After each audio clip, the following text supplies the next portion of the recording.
انتقام نام کی کوئی چیز آپ صلی اللہ علیہ وسلم کے قریب سے نہیں گزری تھی کبھی۔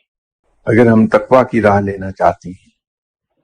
پرہیزگاری کی راہ پکڑنا چاہتے ہیں، اللہ کی راہ پکڑنا چاہتے ہیں، تو پھر دلوں کو صاف کر کے اس میں خلق خدا کے لیے محبت رکھنا ہوگی۔ ہم اپنی گفتگو میں بہت غیر محتاط ہوتے ہیں۔ ہم اپنے گفتگو میں دانستہ یا نادانستہ طور پر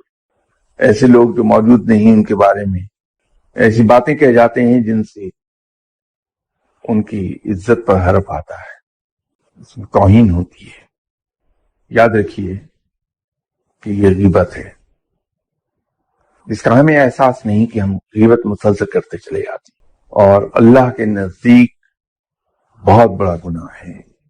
اگر ہم علم کی راہ پر چلنا چاہتے ہیں، علم حاصل کرنا چاہتے ہیں، ایسی راہ پہ چلنا چاہتے ہیں کہ ہم اللہ کا قرب حاصل کر لیں، تو یاد رکھیے کہ ہمیں اس معاملے میں بہت محتاط ہونا ہوگا کہ ہماری زبان سے نکلنے والے کسی لفظ سے کسی شخص کی عزت پر حرف نہ آئے، کسی کی توہین نہ ہو، کسی کی بے عزتی نہ ہو جائے،